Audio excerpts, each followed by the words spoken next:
Buenas tardes. Soy José Manuel Morán y me permito hablarles en nombre mío del capítulo español del Club de Roma y de la Institución Libre de Enseñanza, con la cual estamos coorganizando este ciclo que empezó en octubre del 21 y que en esta sesión de finales de marzo concluye este ciclo de alguna manera realizado a través de la plataforma Zoom.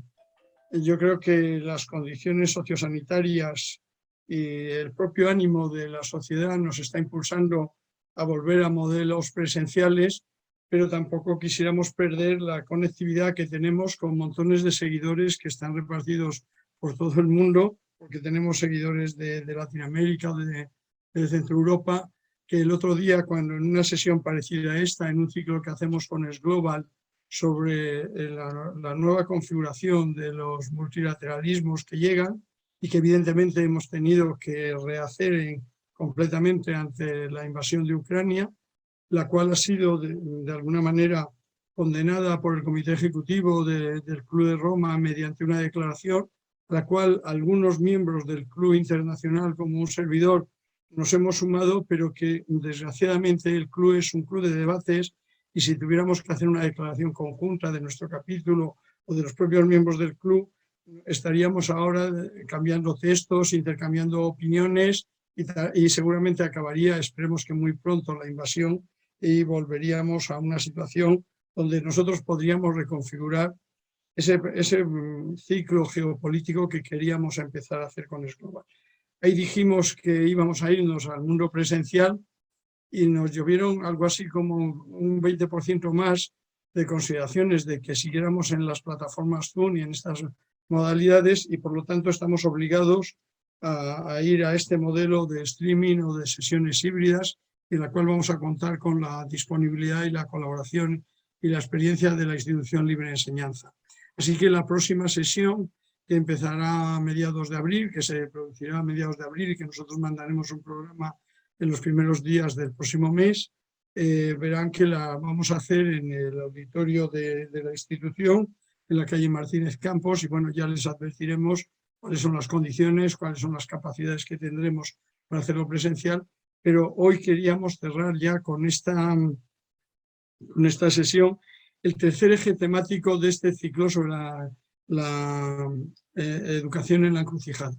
Si recuerdan, la sesión anterior de este tercer eje temático sobre formación de docentes y carrera profesional lo hicimos en aquellos días previos a Navidad, y ahí los profesores Mariano Fernández Anguita, Carmen López y Rocío Anguita, moderados por don Fernando Trujillo, que hoy lo hemos convertido en ponente y le hemos impedido que siga él gobernando la sesión, pues en esa sesión lo que se nos planteaba era que estamos en una sociedad del conocimiento a la cual la escuela no es ajena, y una sociedad con nuevos medios de comunicación, de acceso a la información, de acceso a los conocimientos, de acceso y de participación de muchos más agentes que los que antes interactuaban solo en la escuela.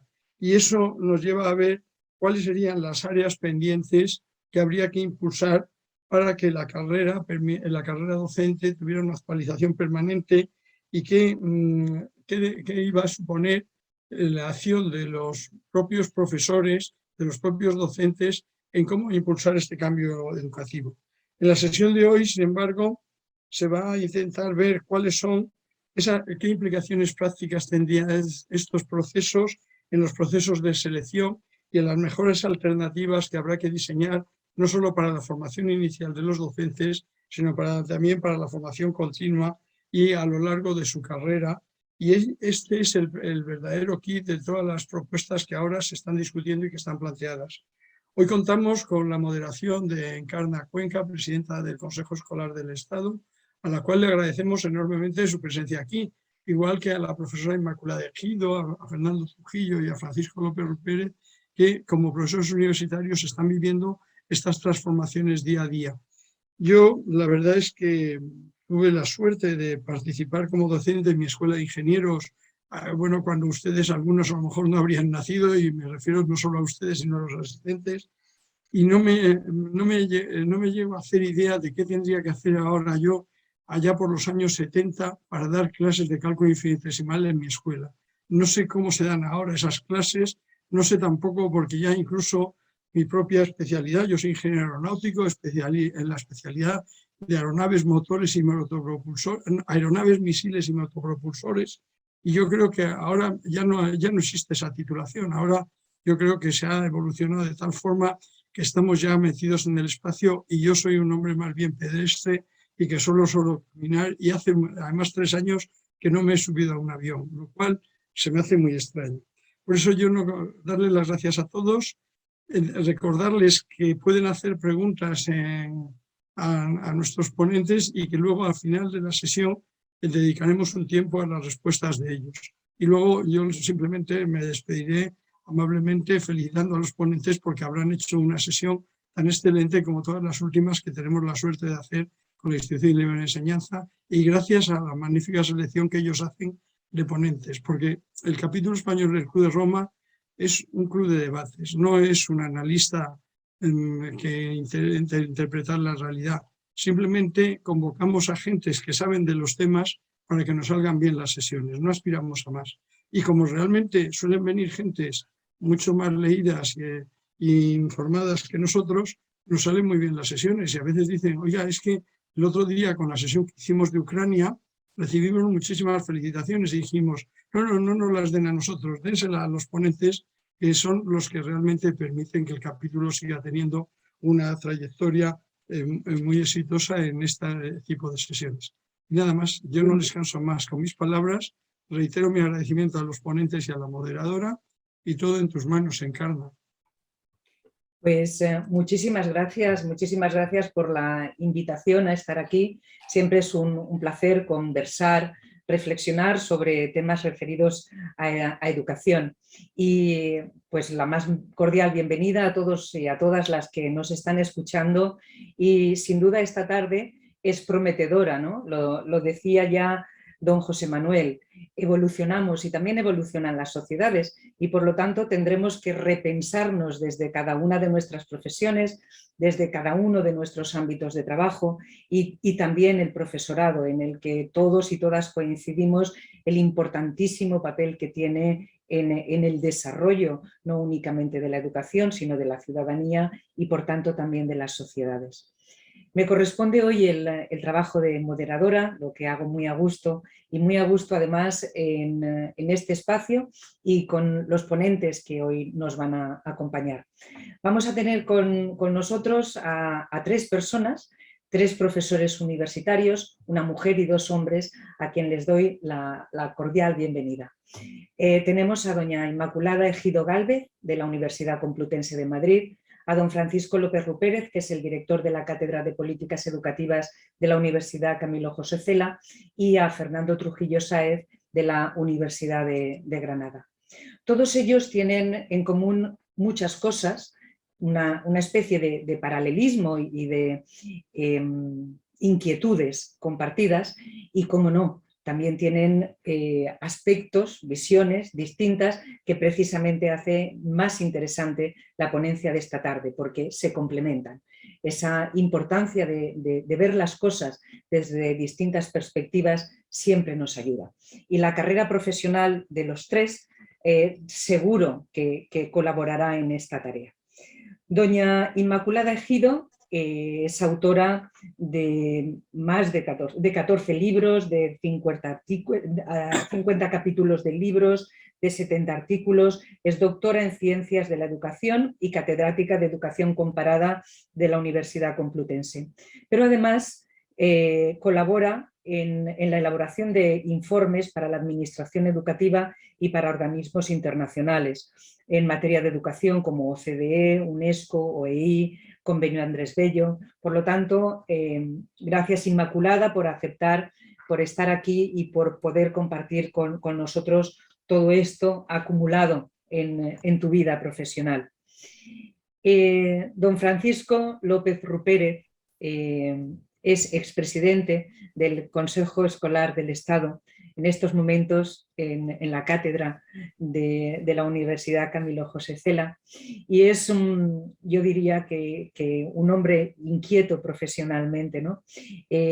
ha vivido entre la reflexión y la acción a lo largo de su vida laboral.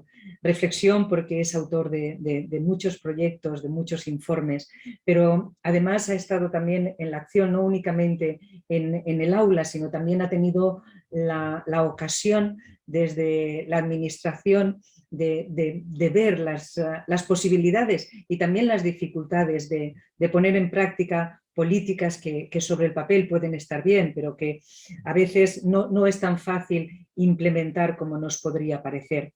Ha sido viceconsejero de Educación de la Comunidad de Madrid, ha sido también secretario general de Educación y Formación Profesional del Ministerio de Educación y Formación Profesional y autor también de muchos autores. Tiene también una visión internacional, una posibilidad de comparar distintos sistemas educativos que sin duda también nos va a ayudar en la reflexión de esta tarde. Y don Fernando Trujillo Sáez. Don Fernando Trujillo Sáez es muchas cosas, pero se siente muy orgulloso de ser profesor de la Universidad de Granada. Es profesor titular de la Universidad de Granada y del Departamento de Didáctica de la Lengua y la Literatura. Ha sido vicedecano de investigación, miembro del Consejo Asesor de Política Lingüística de la Junta de Andalucía, ha colaborado en la elaboración del proyecto lingüístico de centro también de la Junta de Andalucía. Para quienes nos escuchan que no son de España, les digo que en España tenemos un sistema de comunidades autónomas en el que el Ministerio elabora las normas básicas y cada una de las comunidades autónomas las adapta a las necesidades de su propio territorio. Esto se hace a través de las consejerías, que es donde me estoy refiriendo, que don Fernando ha colaborado. Y inquieto investigador. Ha coordinado el grupo ICOBAE, Innovación sobre Competencias Básicas en Educación, el grupo METECO, ha sido miembro del Consejo de Lenguas de Europa en Graz, y yo destacaría una cosa muy importante que complementa, por decir de alguna manera, el perfil de Fernando, ¿no? Y es que es muy inquieto en las redes sociales. Desde que las redes sociales empezaron a llamarse redes sociales, yo creo que Fernando estaba allí de una manera muy activa, siempre compartiendo conocimiento y siempre dispuesto a ayudar, a echar una mano. Gracias, Fernando, por toda la ayuda que has ofrecido a todo el profesorado. En este caso no solo español, porque esa perspectiva te ha permitido llegar mucho más lejos. Así es que a los tres, muchísimas gracias. Os recuerdo que vais a tener 15 minutos. Voy a tener que ayudaros a controlar el tiempo para que seamos capaces de después poder responder a las preguntas de la audiencia. Y sin más, ya no os quito más tiempo y le doy la palabra a Inmaculada, si está preparada. Nosotros estamos preparados y dispuestos a escucharte. Inmaculada, cuando tú quieras vamos a hablar de la selección y la formación inicial y continua del profesorado. Tienes la palabra. Muchísimas gracias. Bueno, por supuesto, tengo que comenzar agradeciendo al capítulo español del Club de Roma y a la ILE la invitación para estar en este ciclo. Para mí es un placer enorme estar con todos ustedes compartiendo esta sesión, también con Encarna Cuenca, con Paco López Rupérez, con Fernando Trujillo.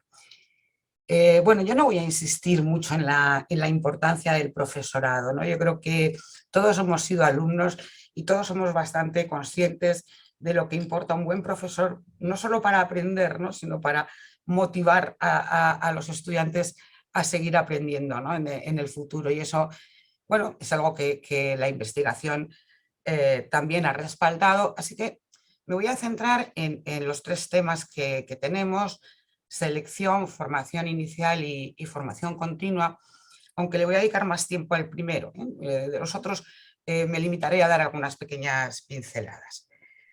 Bueno, por lo que se refiere a la selección, hay dos momentos en los que se puede llevar a cabo la selección. La selección en el acceso a los estudios de formación del profesorado, o la selección a la profesión, ¿no? al ejercicio profesional.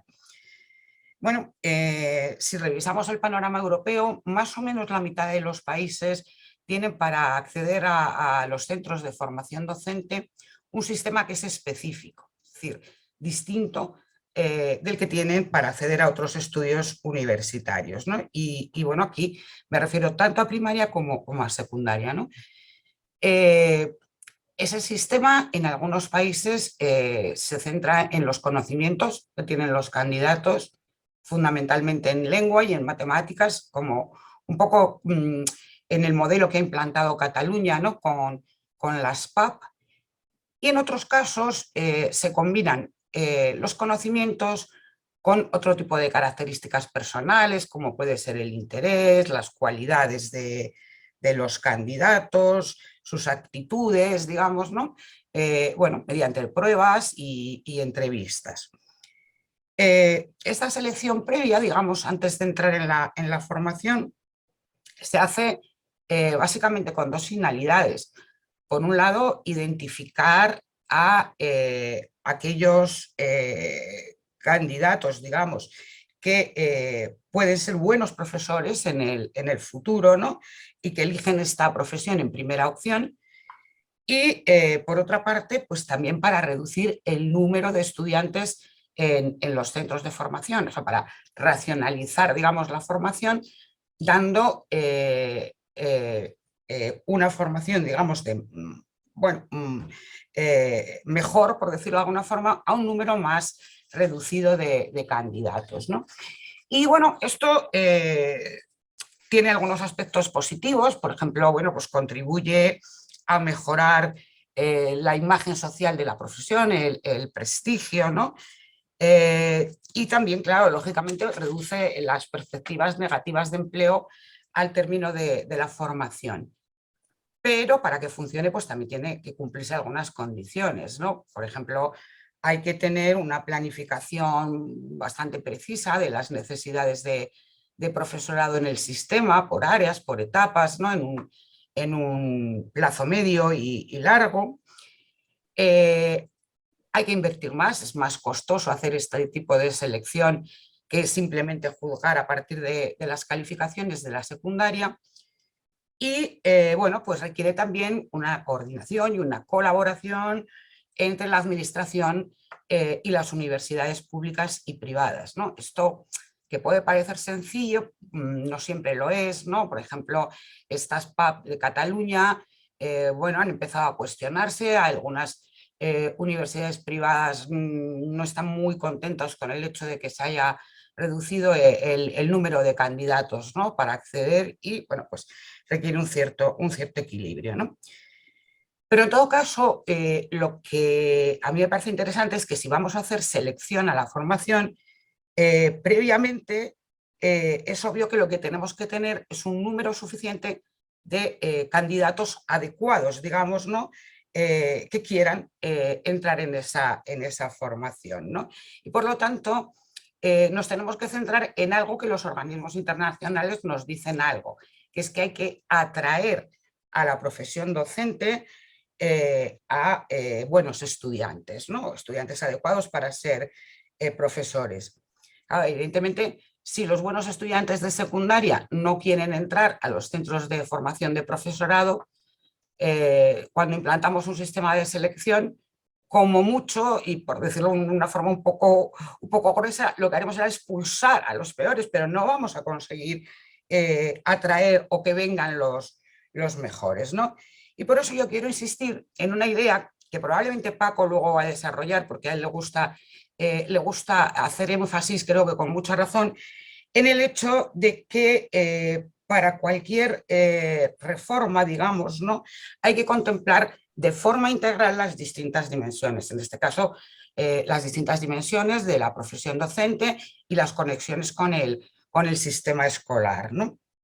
Entonces, bueno, por ejemplo, la OCDE, a partir de datos de PISA, ha mostrado como los chicos y chicas que a los 15 años quieren ser docentes en el futuro, cuando sean adultos, bueno, la cantidad de chicos que quieren ejercer esa profesión correlaciona claramente con los salarios relativos que tiene el profesorado en el mercado laboral, ¿no?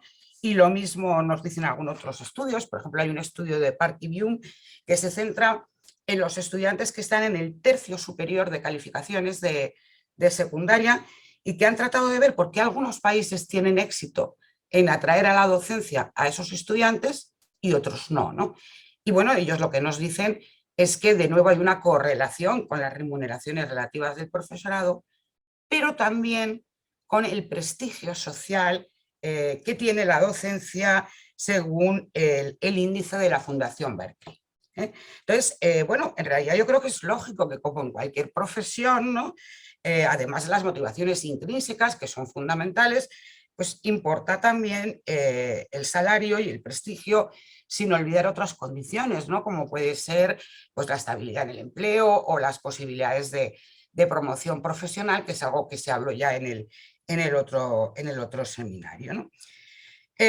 Bueno, en todo caso yo creo que es obvio que si, digamos que si se hace una selección razonablemente ajustada a las vacantes de profesorado disponibles, la selección a la profesión se facilita mucho.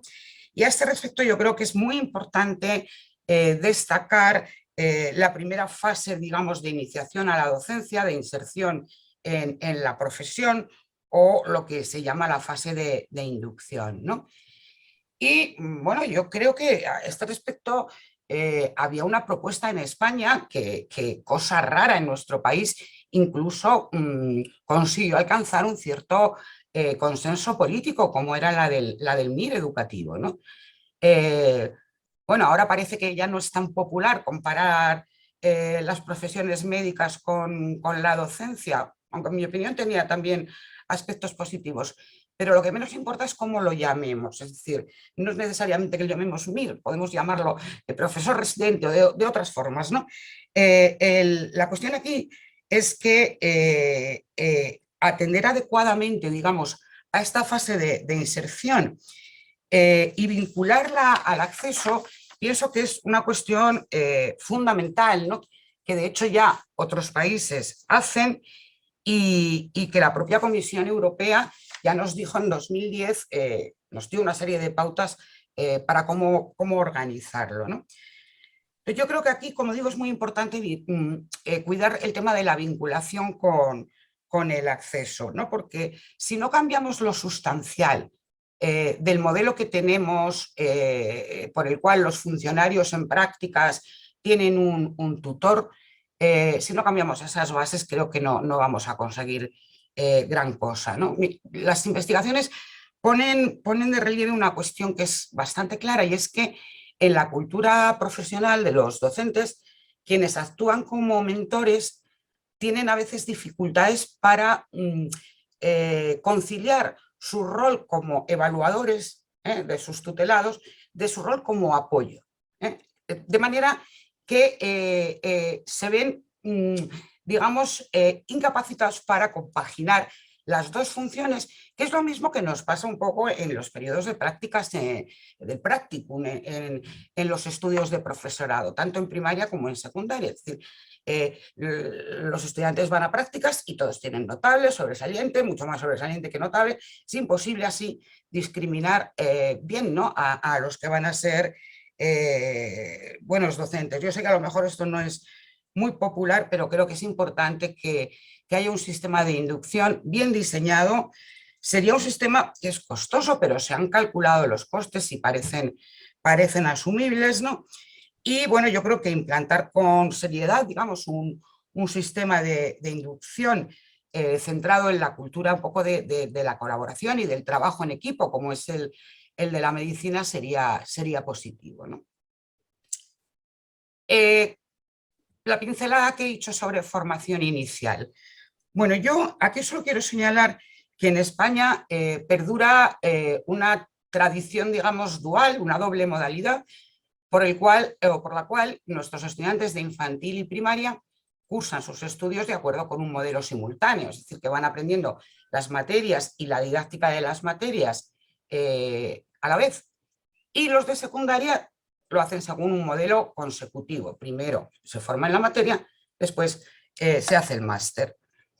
Bueno, la verdad es que somos de los pocos países ya que solo tienen para la formación del profesorado de la ESO esta ruta consecutiva. Muchos países ya desde los años 70, pero mucho más posteriormente, cuando la secundaria obligatoria, quiero decir, cuando la secundaria está obligatoria, empiezan a replantearse cómo formar a ese profesorado y ven que bueno, el modelo simultáneo tiene algunas ventajas.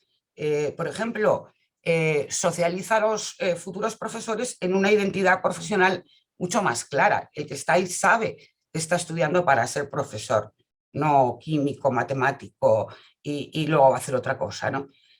Y por otra parte, también se ha puesto en manifiesto que a medida que uno va estudiando una materia con la idea de que después la tiene que transmitir, también va elaborando estrategias didácticas, es decir, va construyendo el conocimiento pedagógico de esa materia, ¿no? Entonces, yo creo que sería interesante por lo menos plantearnos abrir la posibilidad de rutas alternativas para formar al profesorado de la ESO a esta única ruta consecutiva. Quizá, por ejemplo, a lo mejor, no lo sé, lo podemos hablar por medio de las dobles titulaciones, por ejemplo, ¿no? Y bueno, por lo que se refiere a la formación continua, la pincelada en este caso es que yo creo que hay que destacar muchísimo la importancia del centro como unidad en la formación continua del profesorado. La formación continua tiene que ser destinada a atender a las necesidades de los estudiantes de nuestros centros. Tiene que ser en equipo, tiene que ser colaborativa y contar con un liderazgo no solo del equipo directivo, sino también de los líderes intermedios, ¿no? Yo creo que no vale de mucho una formación centrada en contenidos, que está muchas veces lejana de las necesidades de los estudiantes, ¿no? Pero claro, si hacemos una formación en equipo, colaborativa, etcétera, etcétera, esto nos va a obligar a cambiar bastante la organización de la escuela luego, si queremos ser coherentes, ¿no? Es decir, nuestros centros de secundaria están divididos claramente en departamentos por materias, áreas, asignaturas, horarios, todo es división. Y había que replantearse eso, ¿no? En la sesión previa del seminario se habló de cuestiones como, por ejemplo, la codocencia o la flexibilización de espacios y de tiempos en la escuela, o de trabajar al servicio, por ejemplo, de proyectos comunes que sean consensuados por el profesorado y que estén claramente definidos, ¿no? Entonces, bueno, yo creo que esto es importante y nos vuelve a la idea de que es importante que las reformas sean globales y sean coherentes y todas se tocan las unas a las otras, ¿no?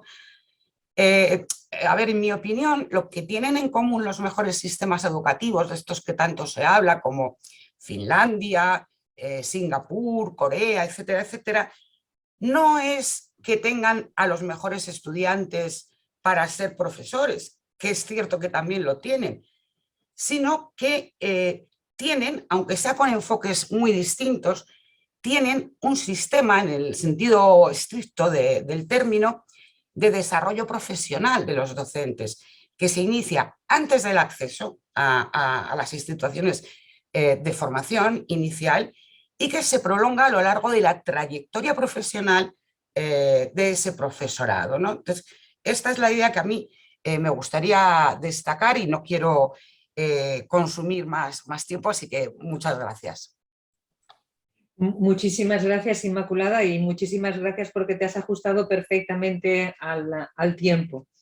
Entonces vamos ahora, le has aludido y además es su turno de intervención. Vamos con don Francisco López Rupérez.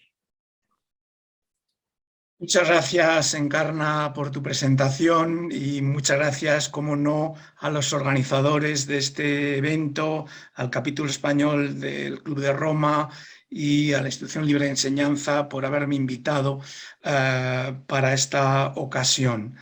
He de decir que a mí me parece un acierto el que se haya fijado la atención, digamos, en este momento concreto en lo que yo llamo las políticas centradas en el profesorado.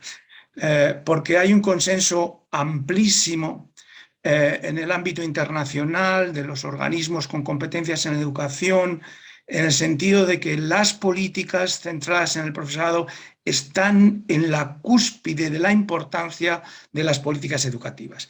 Voy a citar como ejemplo simplemente, primero una frase que a ustedes les resultará seguro familiar y luego otra que seguro que no les resulta tanto. La frase que le resulta familiar es aquella que afirma que la calidad de un sistema educativo no puede ser superior a la calidad de su profesorado. Como saben ustedes, esa frase se pronuncia por parte de un funcionario del gobierno de Corea del Sur cuando fue entrevistado por un consultor de McKinsey y Company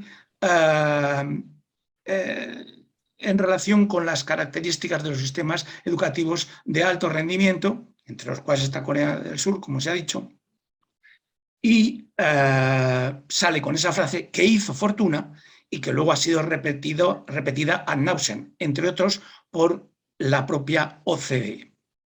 Pero recientemente, o de forma relativamente reciente, la OCDE ha hecho una pirueta y ha extendido esa frase, el significado, de la siguiente manera. No es posible, o dicho en otros términos, la calidad del profesorado no puede ser superior a la calidad de las políticas correspondientes, es decir, relativas al profesorado. De manera que, de conformidad con esa frase, que bueno, pues lo que hace es un poco ilustrar o sintetizar un estado de opinión bastante más amplio, basado en evidencias empíricas, pues de acuerdo con esa frase, digamos que las políticas centradas en el profesorado se sitúan en la cúspide, como decía antes, de las políticas educativas en orden a la mejora de la calidad de los sistemas. Yo también, como corresponde al guión, voy a ocuparme de selección, formación inicial y formación continua. Pero a diferencia de mi amiga y admirada Inmaculada Ejido, pues voy a prestar más atención, para que la cosa se compense un poco, voy a prestar más atención a la formación inicial y a la continua y menos a la selección. Aun cuando el tema de la selección me parece, y haberlo puesto en ese orden, se lo comentaba justamente a Encarna cuando hablamos de este tema, el haberlo puesto en este orden me parece que es un acierto, porque en mi opinión, en mi visión de las cosas, la selección debe preceder a la formación. Y debe preceder por diferentes razones, ya las ha apuntado algunas de ellas Inmaculada, yo simplemente las citaré por razones tanto cualitativas de incorporación de los mejores al proceso formativo, lo cual quiero decir que es una cosa importante porque al final el talento atrae al talento. Inmaculada ha citado como un atractor el prestigio social de la profesión docente. Y el prestigio social no solamente está en función de las retribuciones, que por supuesto también, sino lo están en función de la cantidad de talento que una determinada profesión sea capaz de acumular. Y después está la parte cuantitativa, que es una cuestión ya de por una parte, eficiencia económica, es decir, no se puede, como pasa actualmente en el caso de los estudios de magisterio, no se puede incorporar a la formación inicial al triple de personas que tendrán cabida después como profesionales en el marco del sistema. Eso es una aberración, eso por un lado, y luego también, caramba, si eso es así, y los datos lo confirman, pues sería un fraude social el generar unas expectativas en los alumnos que quizá por una falta de orientación profesional adecuada se abocan a unos estudios para los cuales probablemente no tengan ellos mismos salida o lugar. Bien, dicho esto, voy a centrarme a continuación en el tema de la formación inicial y lo voy a vincular con el acceso a la profesión docente. Vamos a ver, en España, por el modelo, digamos, imperante, la formación inicial es la vía real para el acceso, en el caso de la primaria, cuasi automático a la profesión. Sin embargo, y hay que citarlo, está por medio la cuestión de la habilitación para ejercer la profesión docente. Y aquí hay que advertir que en nuestro país la profesión docente es una profesión regulada. ¿Qué quiere decir que sea una profesión regulada? ¿Cuáles son las profesiones reguladas? Pues las profesiones reguladas son aquellas que gestionan derechos fundamentales o bienes constitucionalmente protegidos. Ese es el caso de la educación. Y cuando hablamos de la profesión regulada, de la educación como profesión regulada, hay que decir que es, de conformidad con nuestra Constitución, es el Estado el competente para dicha regulación. Entonces, el Estado puede hacer dos cosas. O ir a efectos de formación inicial por un modelo de delegación, en donde lo que hace es delegar en la universidad con todos los problemas que ello comporta, delegar en la universidad la habilitación para el acceso a la profesión docente, véase el grado de maestro o véase el máster de secundaria, puede ir a un modelo un poquito más sofisticado, que sería un modelo por cooperación, en donde indiscutiblemente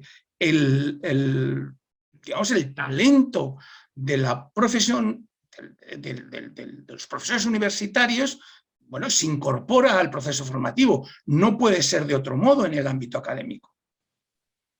Pero además se integra en un esquema tripartito el papel de las administraciones educativas y el papel del propio Estado o Gobierno central. Y de la colaboración, de la cooperación leal y efectiva de estos tres actores, surge un modelo reforzado que, con sus pequeños inconvenientes que comporta el cambio de modelo, tiene un montón de ventajas, luego tendremos oportunidad de plantearlas, un montón de ventajas en relación con el modelo actual. El modelo actual es un modelo que desde la propia institución universitaria ha sido criticado y cuyos déficits o vicios están vinculados al problema irresuelto de gobernanza de las universidades públicas que llevamos arrastrando y está coleando durante un montón, 2 o 3 décadas como poco.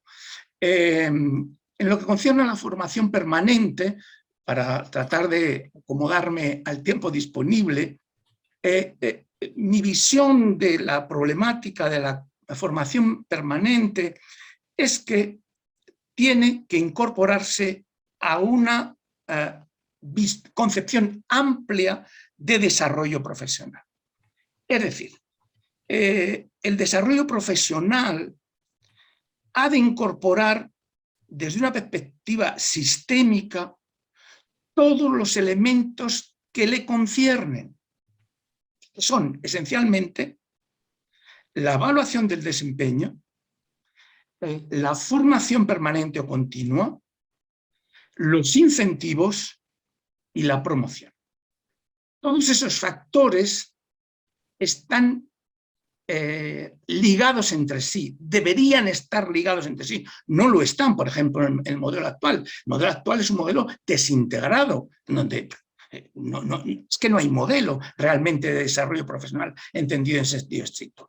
Y la propuesta que yo he puesto sobre la mesa en distintos medios y ocasiones es que todos esos componentes del desarrollo profesional, del cual la formación continua constituye un eje esencial, todos esos elementos se incorporen a un modelo integrado o sistémico y se plasme en una herramienta que es el plan de carrera. El plan de carrera es una previsión personalizada de la evolución profesional del profesor, en donde todos esos elementos, es decir, la formación inicial o permanente, la evaluación para el desempeño, los incentivos y la promoción, de conformidad con distintos tipos de carreras, se integran en un todo coherente. A mí me parece muy importante, y con esto voy terminando, me parece muy importante que tomemos en consideración las políticas centradas en el profesorado como herramientas de equidad en educación. Vamos a ver, si el profesorado es un factor crítico de mejora, si es el factor que más impacto tiene en resultados de los alumnos, no hay ninguna razón por la que ese factor clave crítico no se emplee como herramienta de compensación educativa. Y no se hace. Nosotros hemos realizado desde la Cátedra de Políticas Educativas un estudio amplio sobre el tema del profesorado, un estudio que ha supuesto el tratamiento de 1,5 millones de datos, o sea que no es pequeña cosa, y entre las cuestiones que hemos analizado ha sido justamente esa.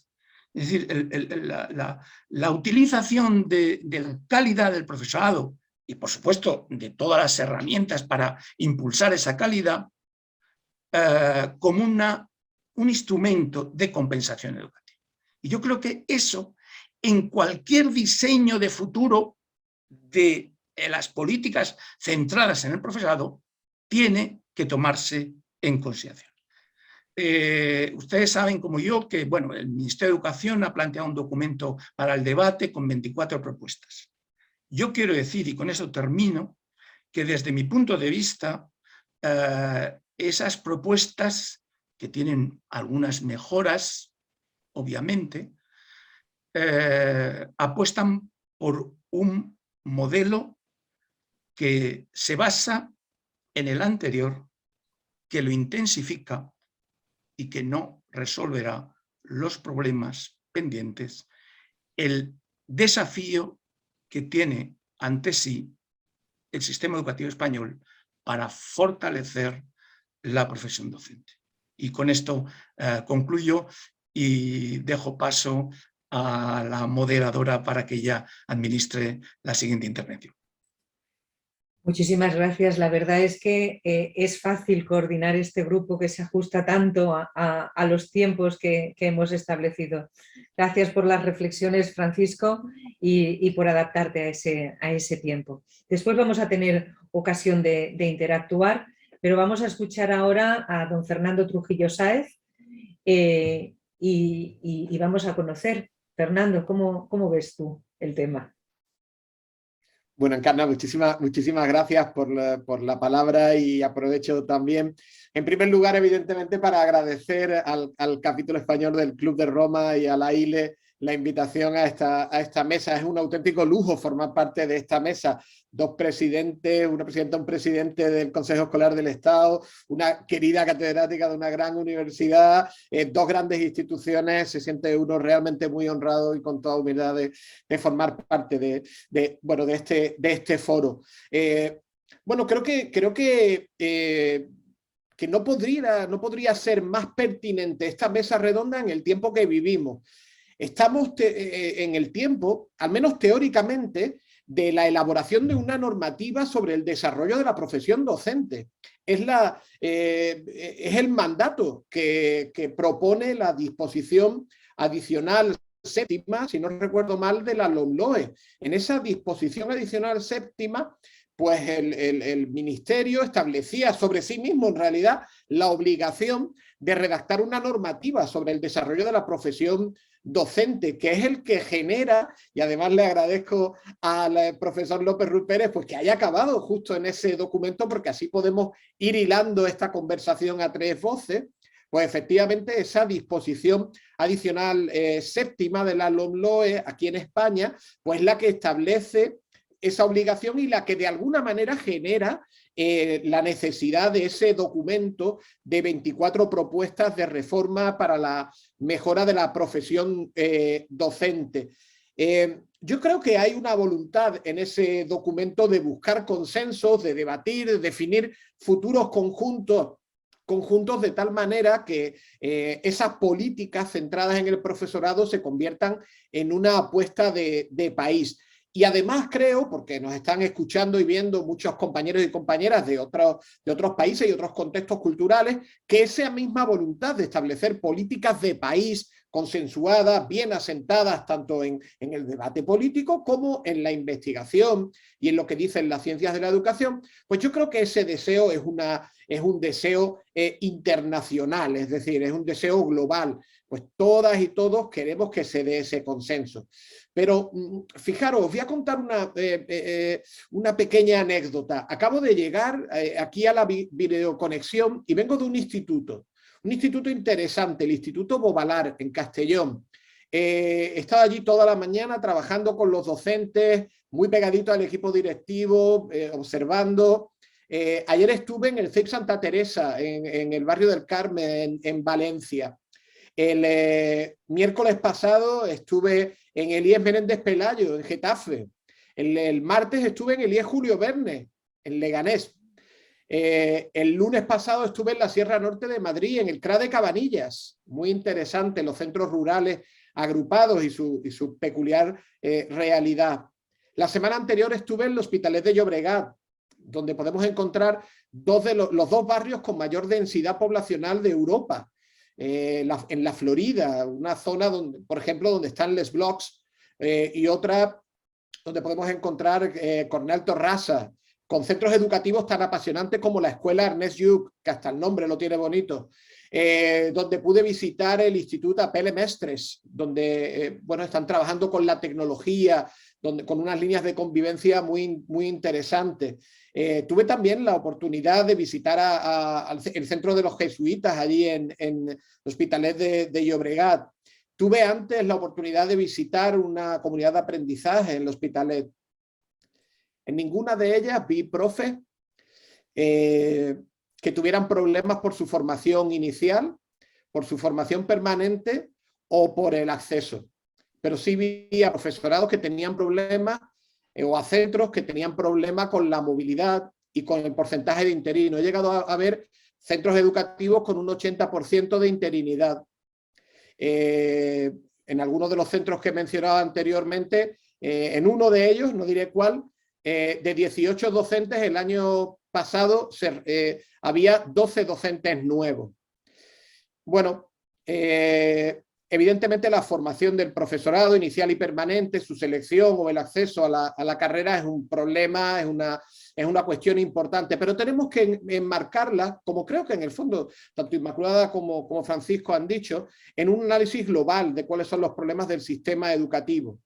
Porque una mala interpretación de esa célebre frase de McKinsey nos hacía llegar a sitios donde no queríamos estar, que era pensar que como el profesorado era el techo de la calidad, pues el problema y la culpa podrían ser del profesorado. Creo que ya ha quedado dicho y explicado que en realidad la calidad de un sistema educativo, pues sí, depende de la calidad de sus docentes, pero la calidad del trabajo de los docentes no puede ser superior a la calidad de las políticas que dan forma pues, a sus espacios de trabajo, a sus ambientes de trabajo, a sus oportunidades de cooperación, de análisis crítico de su profesión, etcétera, etcétera. Es decir, la calidad es el resultado de una suma de diversos factores, muchos de ellos interrelacionados. Pues bien, cuando analizamos la estructura, en el caso de nuestro país, en España, la estructura de la formación del profesorado, pues resulta que tenemos las órdenes por las que se establecen los requisitos para la verificación de los títulos universitarios oficiales que habilitan, como ya se ha explicado, para el ejercicio de la docencia, son de 2007. Y creo que es mucho más fácil hacer que el océano se abra en dos que cambiar esos requisitos para la verificación de los títulos. El modelo de acceso a la función pública no se ha modificado de manera esencial en los últimos 40 años. y los temarios en la mayor parte superan los 25 años de antigüedad. Los sexenios, por ejemplo, que es un complemento específico acá en España por la formación permanente, pues si no me fallan los datos, tienen su origen en un acuerdo de un Consejo de Ministros del 11 de octubre de 1991. Es decir, la responsabilidad de la falta de actualización de la normativa y de la creación de esta estructura donde se generan las posibilidades para el acceso a la formación inicial, el acceso a la función pública y la formación permanente, pues la responsabilidad de cómo está esto estructurado, pues recae fundamentalmente en un único agente, la propia administración educativa. Hay, bueno, pues un buen número de ejemplos para demostrar esto, pero no seré yo quien lo haga. Probablemente, bueno, algunos de los mejores investigadores en estudios de pedagogía comparada y estudios supranacionales aquí en España es el equipo que conforman pues, Javier Valle, Jesús Manso, María Matarranz. Un artículo que publicaban en el año 2019, ellos analizan pues, políticas europeas y a mí me gustaría sintetizarlo en algunos titulares. Primer titular, ellos dicen, y leo literalmente, existe una exigencia creciente hacia la escuela como agente idóneo para abordar lo que podríamos denominar la agenda global, que se podrían sintetizar en los objetivos de desarrollo sostenible, dicho sea de paso. Pues bien, ¿sobre quién recae en la escuela mayormente esas nuevas exigencias? Bueno, pues sobre los docentes, como individuos, y no tanto sobre la estructura. Y se genera así lo que ellos vienen a llamar la cuestión docente, es decir, la problematización del docente y su formación. Y ahora empezamos con los problemas de base. En primer lugar, primer titular, la falsa prioridad europea en relación con la formación del profesorado. En el análisis que hacen Javier Valle, María Matarranz y Jesús, pues lo primero que hacen es que analizan entre el año 2000 y 2015 el total de documentos que genera la Unión Europea en materia educativa, en torno a 500 y pico documentos, solo 21 de ellos hacen referencia a la formación del profesorado. En segundo lugar, la ausencia de un marco global de competencia profesional, de qué significa ser docente, o de formación de profesionales de la educación inicial. Lo que hacemos es pasar, bueno, pues por comentarios del tipo de hay que mejorarlos, pero sin llegar a ningún tipo de marco global, y mucho menos un marco europeo armonizado. Ellos dicen literalmente que el análisis documental de la normativa emanada de la Unión Europea en materia de formación inicial docente invita a pensar, ¿no?, con esta humildad del investigador, en la necesidad de crear marcos de armonización dentro de ese ámbito. Y en cuarto lugar y cuarto titular, bueno, pues la subordinación de la formación a las instituciones formadoras. Bueno, yo creo que aquí todos aquellos que, bueno, pues tenemos la suerte de trabajar en la universidad sabemos que en realidad la formación inicial, por ejemplo, del profesorado, pues no se diseñó a partir de un análisis de cuáles eran las necesidades, sino que en muchos casos se diseñó a partir de las propias necesidades de la universidad y de encontrar, bueno, pues una ubicación adecuada para muchos de nuestros departamentos. En el año 2013, Martínez Bonafé criticaba que leo literalmente, la estructura y contenido de la formación inicial en las facultades de educación ha supuesto un reparto administrativo más preocupado por la distribución horaria que por la innovación o por la respuesta coherente a las necesidades del sistema. Es decir, tenemos un problema con el acceso a la formación, con la formación inicial, con la formación permanente o el acceso a la función pública. Sí lo tenemos. ¿Y dónde está? En la actuación de la administración educativa. Porque en el fondo, como bien decía la moderadora, como bien nos decía Encarna, es muy difícil hacer realidad pues, algunas cosas que se ponen sobre el papel.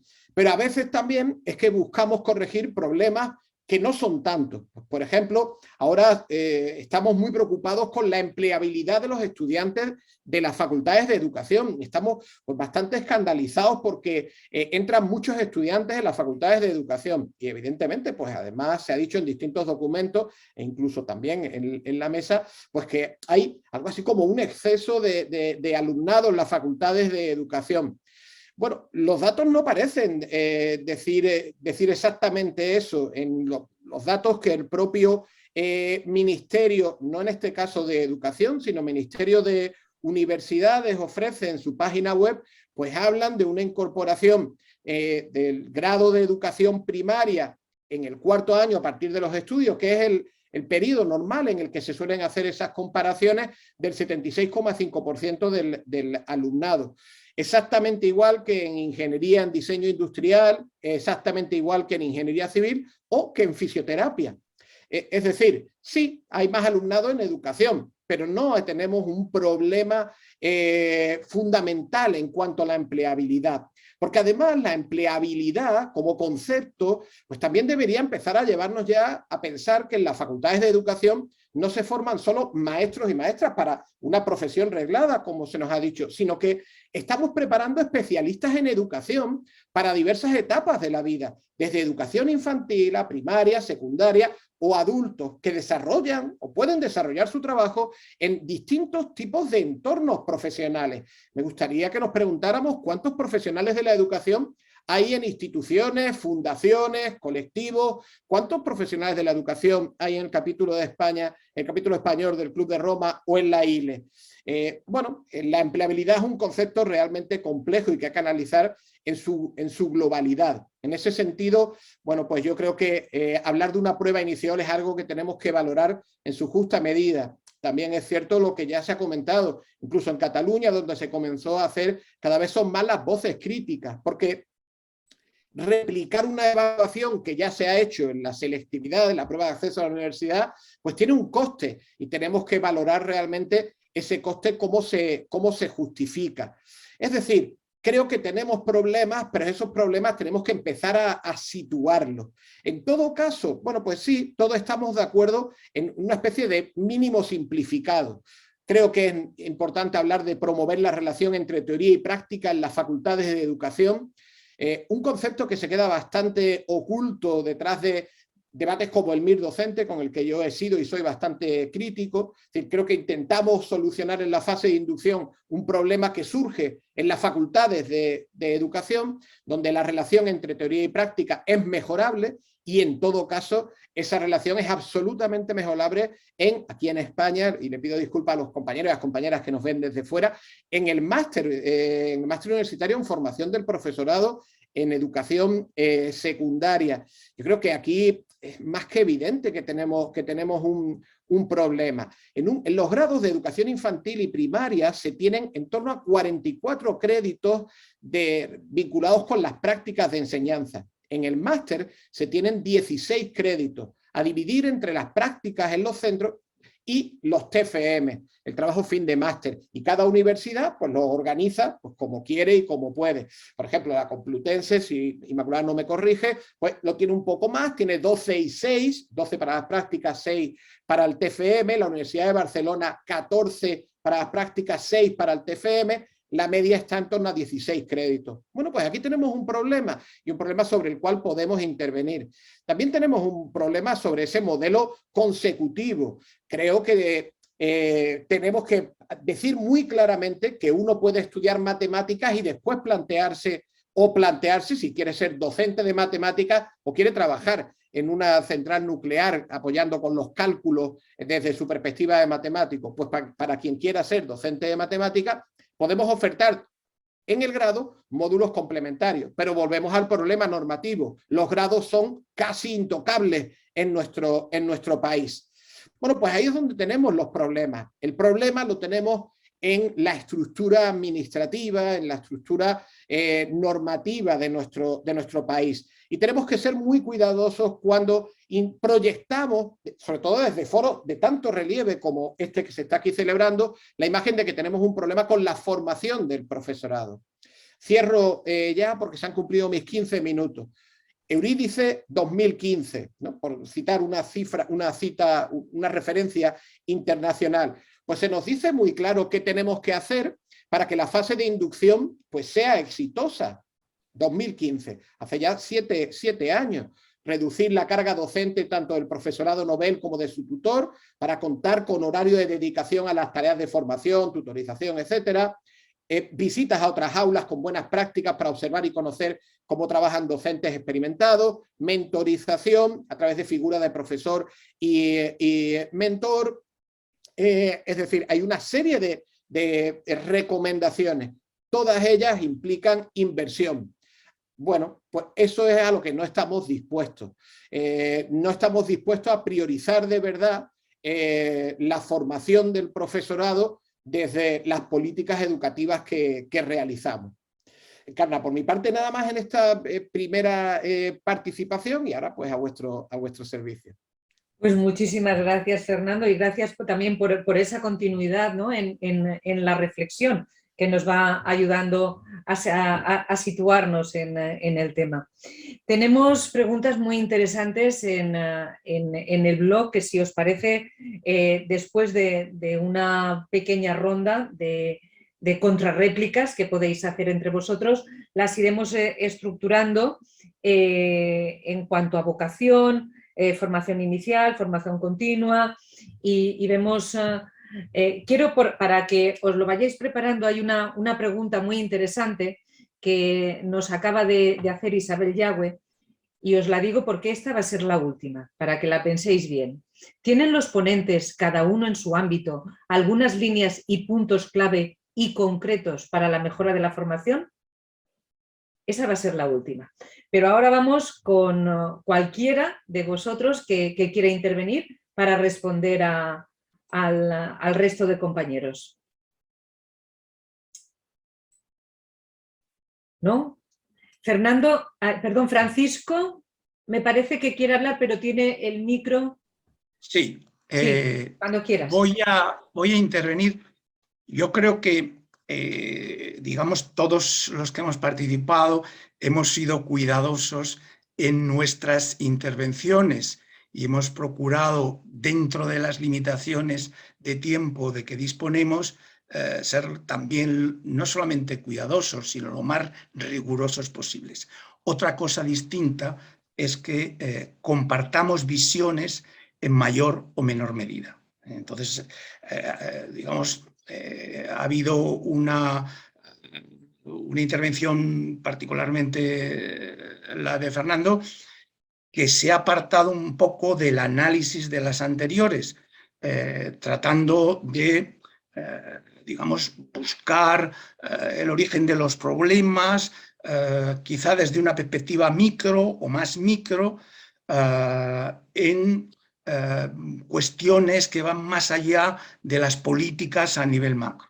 Yo creo quizá ese es un elemento diferenciador de los enfoques, los puntos de vista de los distintos intervinientes. Es decir, nos hemos movido en una perspectiva más macro y otros se han movido en una perspectiva más micro. En relación con el tema de la ampliabilidad de los maestros, puesto que se ha citado alguna de las intervenciones anteriores, concretamente la mía, quiero decir que yo esas cifras, vamos a ver, aparte que las calculé en su momento, bien es cierto que hace ya la friolera de 8 años, cuando publiqué mi libro sobre el fortalecimiento de la profesión docente, un desafío crucial, pero es que recientemente en el texto del propio ministerio al que nos hemos referido, es decir, el de la propuesta a debate de 24 medidas, en la parte introductoria se hace la misma reflexión sobre la base de datos actualizados. Es decir, que bueno, no sé si es que las distintas fuentes trabajan con datos distintos, pero ese es un sentimiento que no es que solamente sea mío, sino que está digamos, en las instituciones, véase el Ministerio de Educación, con la mayor responsabilidad sobre el problema. Yo creo, y es un mensaje que quisiera dar, y con esto termino, yo creo que hay que apostar por los modelos de cooperación. El sistema todos los aspectos que se han citado de la inducción, de la formación inicial, de la habilitación, etcétera, tienen la suficiente complejidad como para que sea necesario que cada parte cumpla con lo que tiene que cumplir de conformidad con sus competencias y se una a la otra parte, estoy hablando de un modelo tripartito, para conseguir mejorar los resultados del conjunto. Muchísimas gracias, Francisco. Ya hemos dicho que os ibais a complementar. Entonces, pues tenemos todos esos niveles y todas esas opiniones. Y ahora sí, Fernando nos pide de nuevo la palabra. Tu turno, Fernando. Sí, por supuesto. Yo evidentemente no encuentro ninguna discrepancia ni con Inmaculada ni con Francisco. La encuentro entre el Ministerio de Universidades y el Ministerio de Educación. Es decir, efectivamente, en el documento de 24 propuestas, el Ministerio de Educación dice que hay un problema de empleabilidad y el Ministerio de Universidades pues dice que el mismo problema que tiene en fisioterapia. Y no se genera el debate de si debemos bloquear el acceso a las facultades de fisioterapia. Evidentemente, bueno, pues en un análisis de 15 minutos no resolvemos estas cuatro grandes cuestiones y yo creo que hay una visión complementaria. Por añadir algunos elementos, el elemento del prestigio, ¿no? Si supiéramos cómo elevar el prestigio de la profesión docente, no estaríamos aquí, estaríamos en la OCDE o estaríamos, en fin. Es un gran misterio hacer el cómo elevar ese prestigio detrás del cual, de ese misterio, pues están todos los países y todas las instituciones. Por mencionar algo, pues en Eurídice 2003, en Eurídice 2015 y después también la Comisión Europea en 2013, pues lo que hacen es reconocer que la profesión ha perdido poder de atracción y menciona, bueno, pues porque ha habido un deterioro de las condiciones laborales de los docentes y a sus relativamente bajos sueldos en comparación con otras profesiones análogas, visto desde una perspectiva internacional.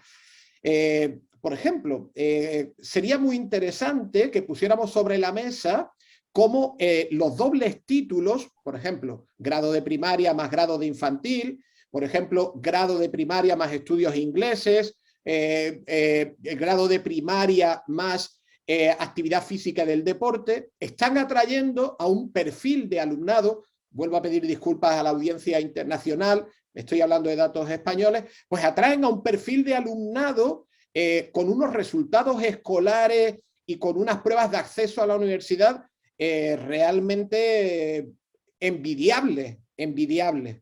Es decir, simplemente generando un doble grado que supone un reto intelectual, porque no hay promesa de empleabilidad, es decir, la universidad no promete empleo, la universidad promete conocimiento, en el mejor de los casos.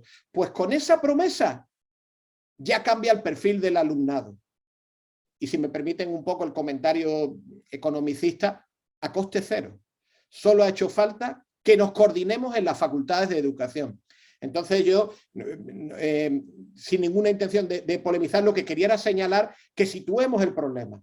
Tenemos un problema en la Universidad Española. No sé si es de gobernanza o en el sentido de si va a mandar una rectora votada por el claustro o no, pero sí en cómo las facultades de educación, y ahí es donde sitúo el problema, han estructurado los grados de magisterio, de educación primaria infantil, el grado invisible, que es educación social, el grado que no se sabe para qué sirve, el que no parece que es necesario, cuando más necesario es, en un momento de crisis económica, ecológica y sanitaria.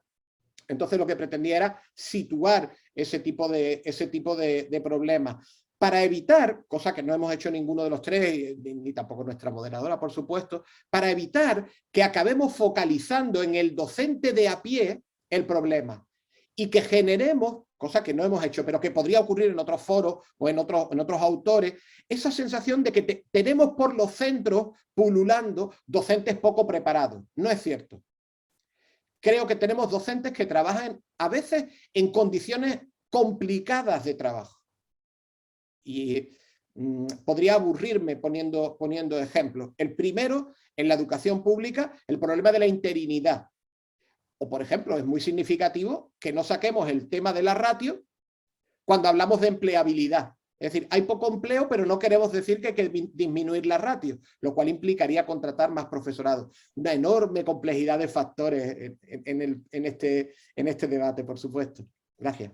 Muchísimas gracias, Fernando. Si os parece, si no quiere intervenir Inmaculada, ¿sí? Bueno, una intervención Inmaculada, muy breve sobre este tema del prestigio. Es decir, bueno, yo creo que hay en países donde la profesión sí es prestigiosa, está muy bien reconocida, muy bien considerada y donde los estudiantes realmente tienen que competir muy fuertemente para ser docentes, ¿no?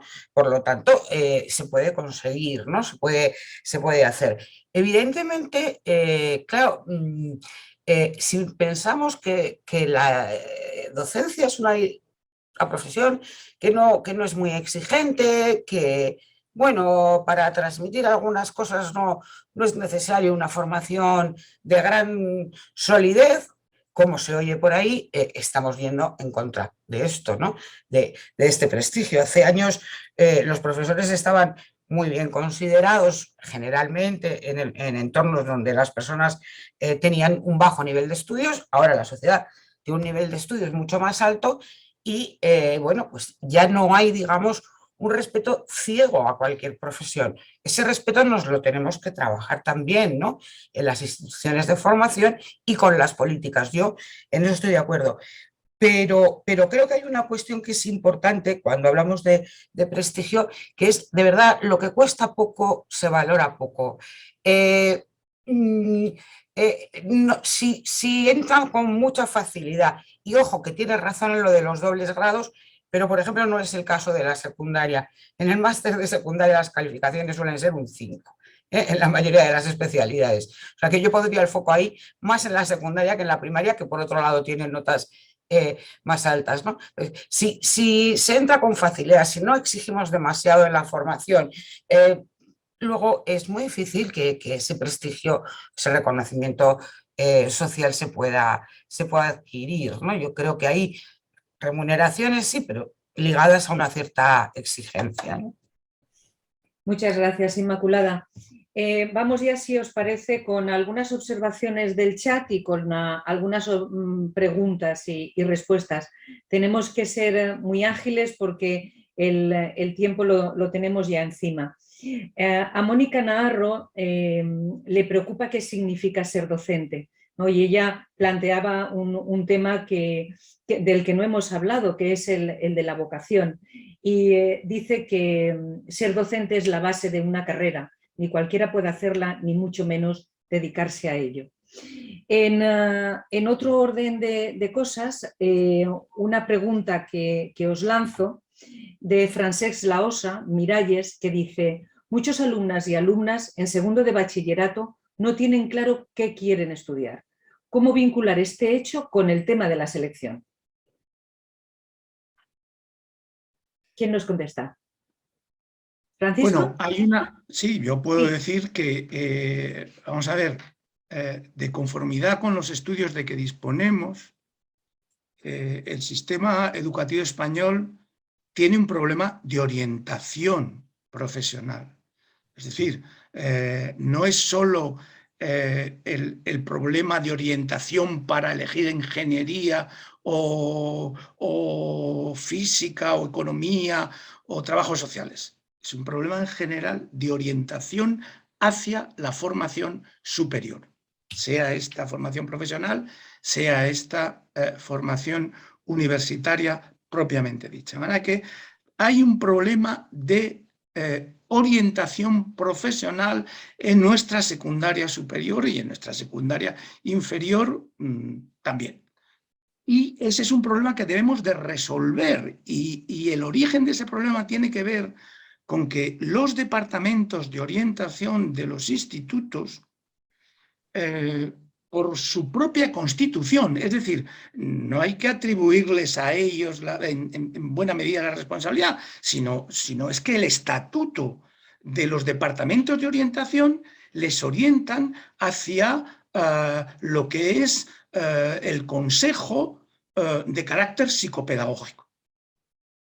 Y lo que es la orientación profesional ha quedado al margen. Y esa es una asignatura pendiente, resolviendo la cual podríamos, en buena medida, resolver también los problemas de elección inadecuada de la carrera docente como destino profesional. No voy a decir que se resuelva al 100%, pero en una medida resolvíamos el problema. Yo creo que eso no quiere decir que no tengamos que recurrir a la selección, mientras que queramos prestigiar la profesión docente. Yo desde luego me sumo a esa tesis de que el talento atrae al talento, y no es una simple conjetura. Les aseguro que detrás de esa tesis hay estudios empíricos internacionales.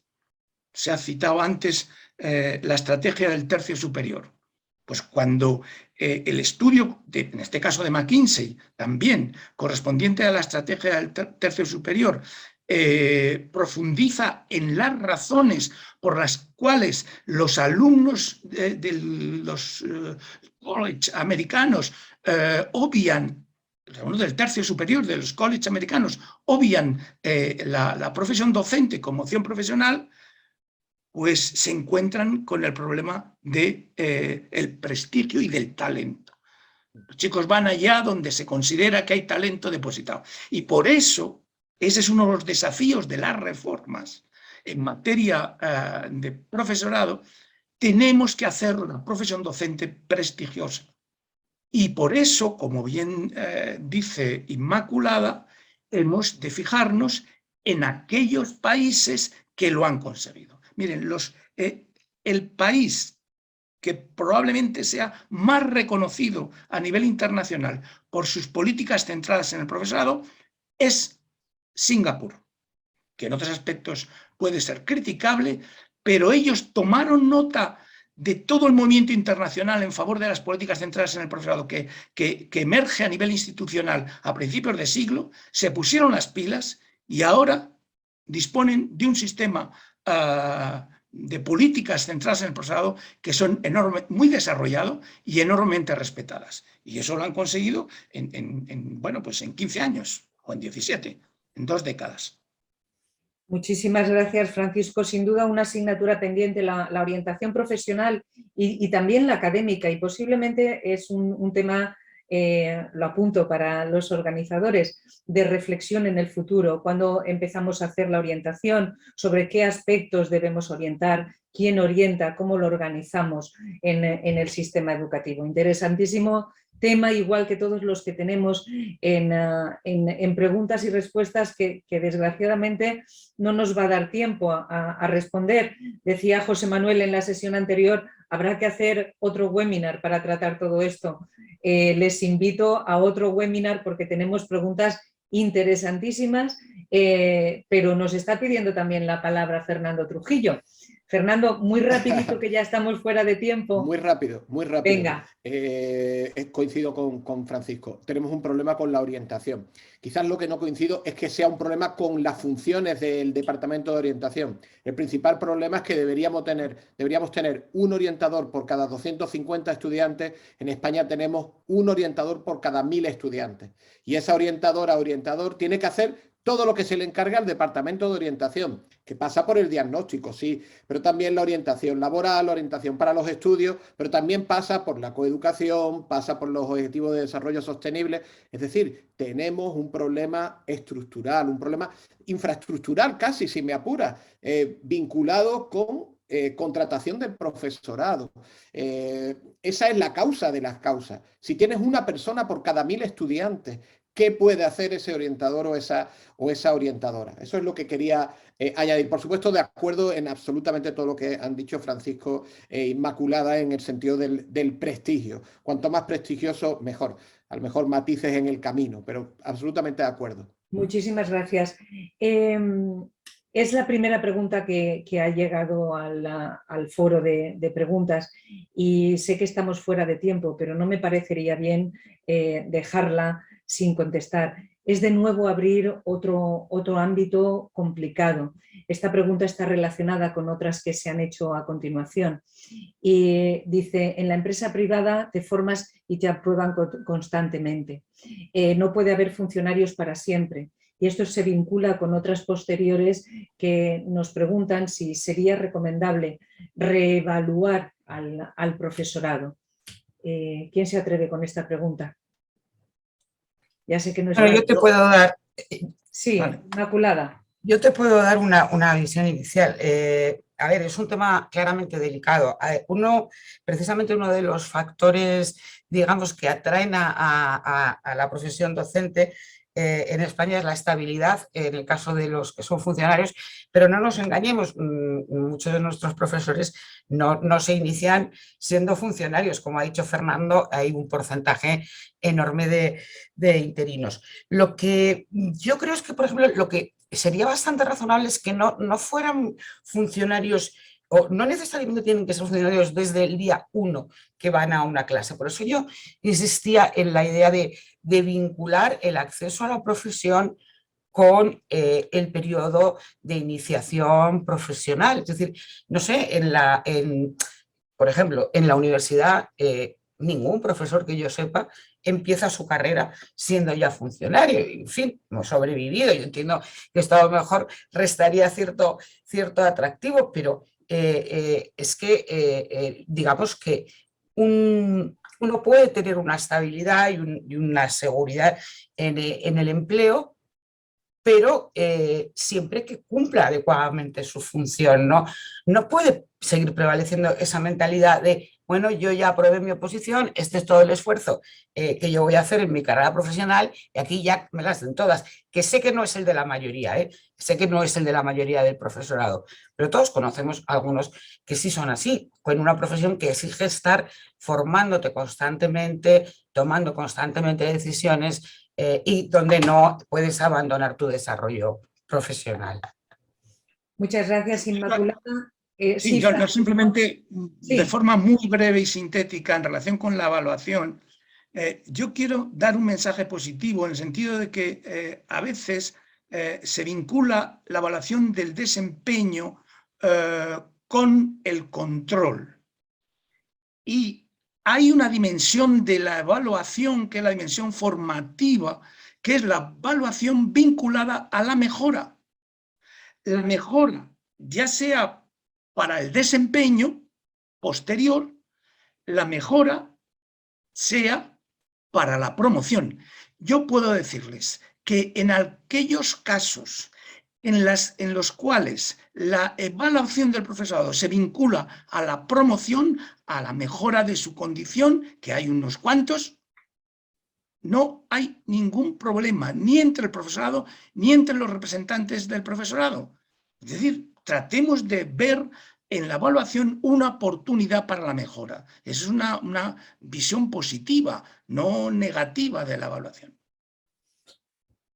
Fernando, espero que levantes la mano para decir Estoy de acuerdo. Aspecto. ¿Estás de acuerdo? Vale. Ahora, Estoy de acuerdo. para acabar, antes de darle la palabra a José Manuel, pero estoy muy de acuerdo, pero déjame que diga que lo que ocurre es que no evaluamos al profesorado porque en realidad en nuestro país no evaluamos nada.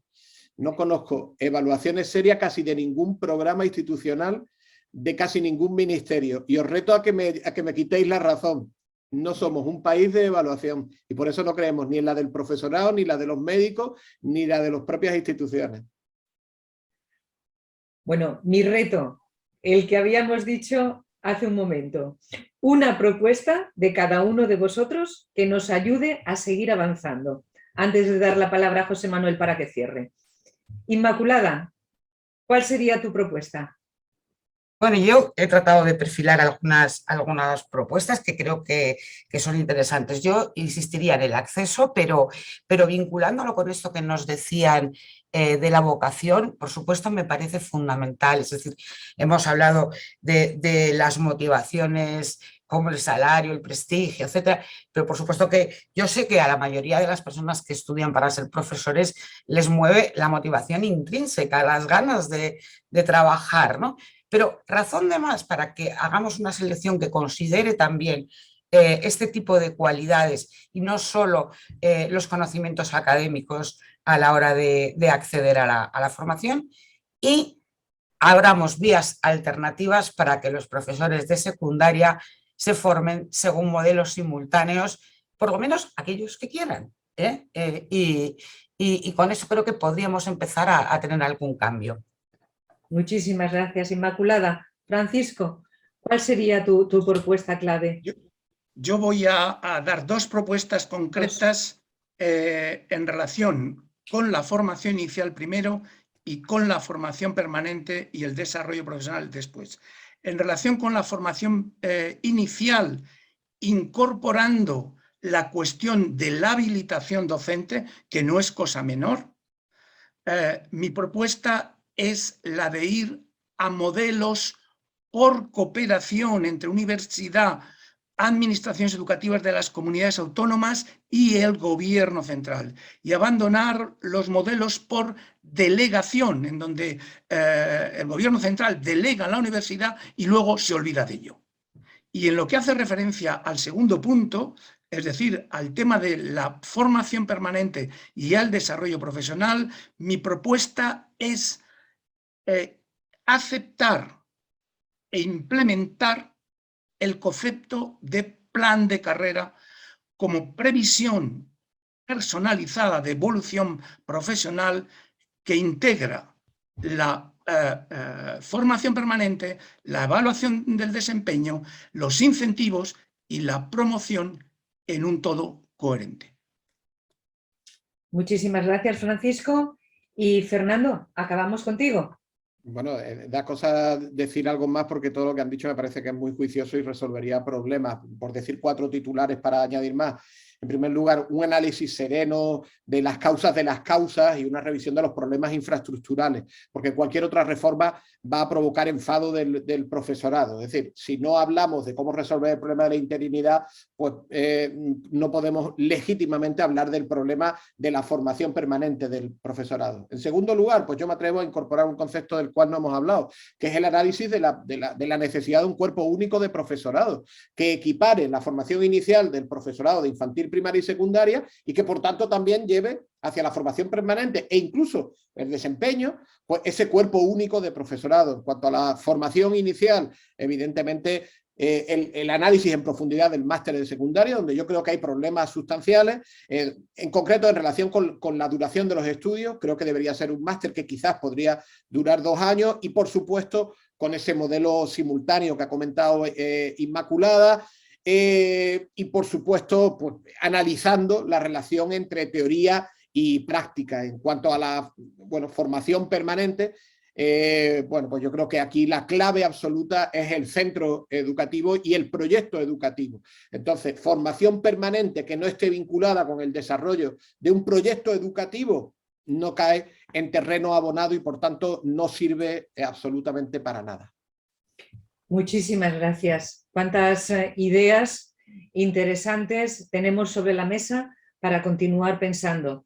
Y sobre la mesa y sobre nuestras preguntas y respuestas, invito a la Institución Libre de Enseñanza y al capítulo español del Club de Roma a retomar todas estas ideas que han ido saliendo, que sin duda nos ayudarán a mejorar la profesión docente y, en consecuencia, el desarrollo de nuestros chicos y chicas como ciudadanos activos y felices, vamos a decirlo.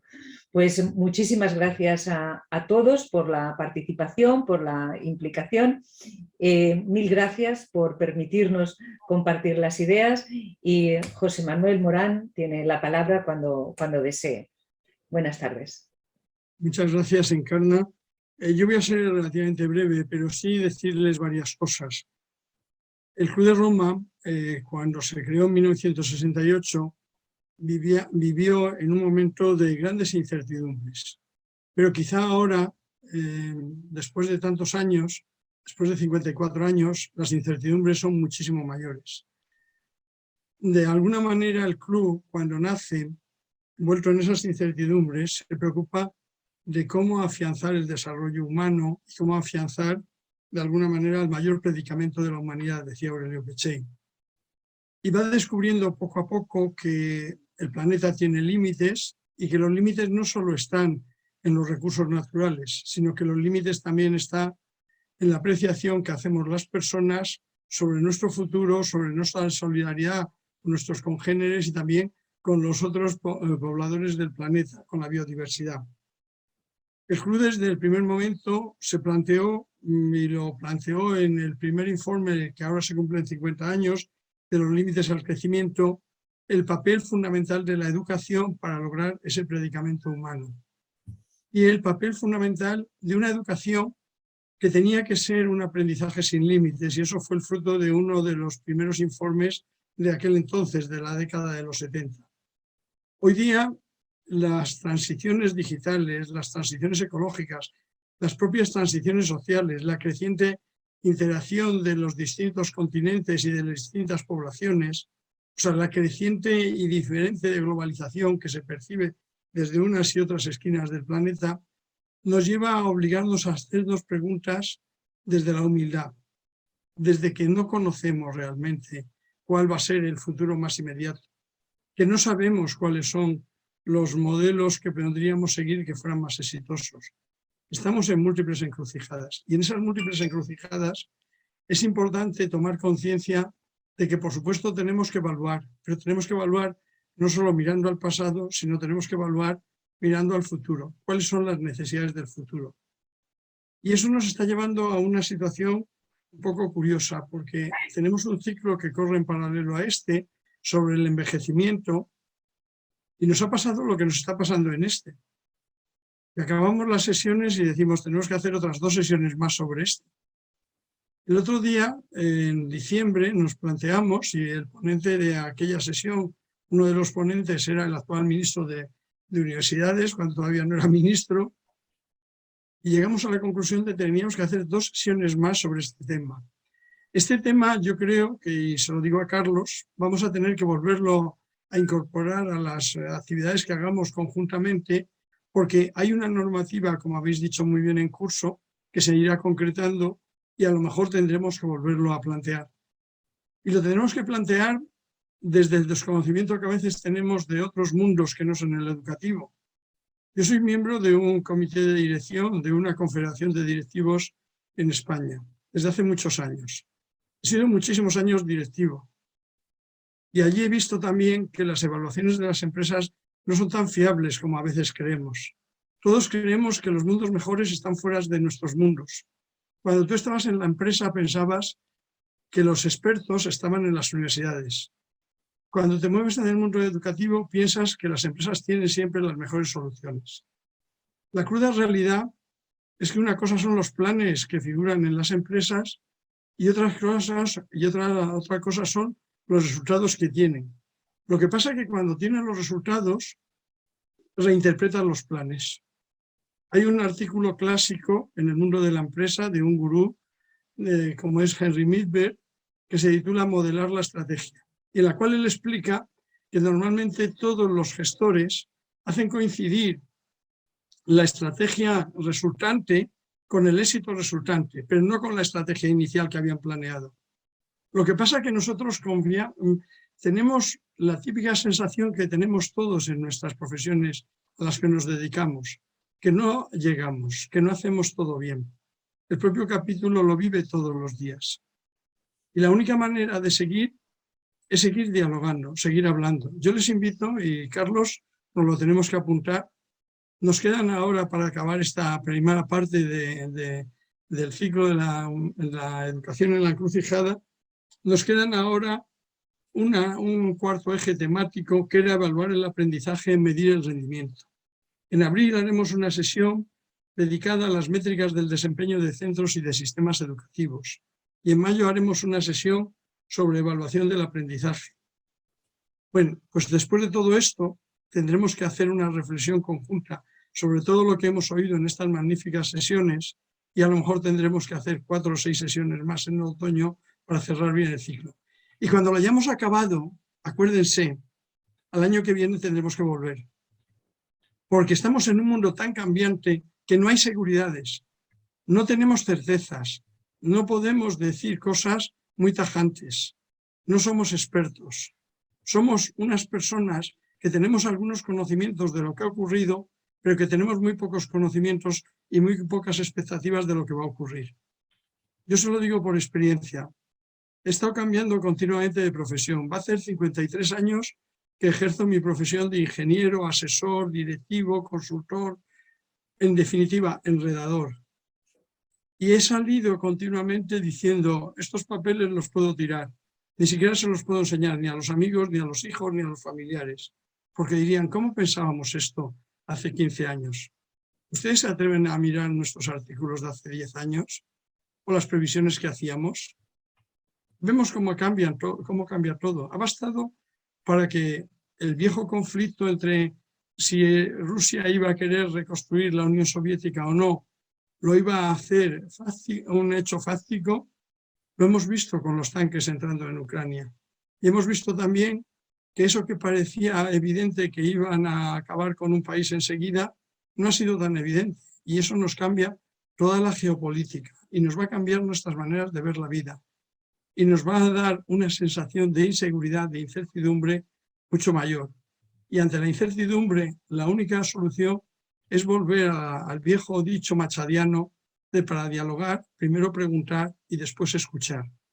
Tenemos que escuchar mucho más y tenemos que creer más en nuestras capacidades, en nosotros mismos, en que somos capaces de entender de los fracasos y somos capaces de volvernos a levantar, intentar construir nuevas iniciativas que adecuen nuestros sistemas educativos, nuestros sistemas empresariales, nuestros sistemas políticos a las necesidades de cada momento.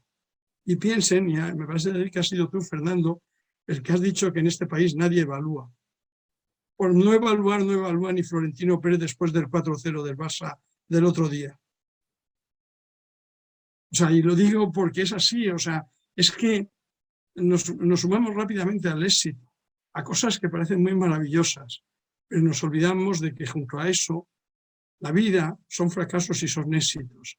Y la vida solo se aprende a través de fracasos, a través de dudas, a través de incertidumbres, y cuando tenemos éxitos, son éxitos momentáneos, porque la realidad es tan cambiante que nos va a obligar a repensar los nuevos protocolos.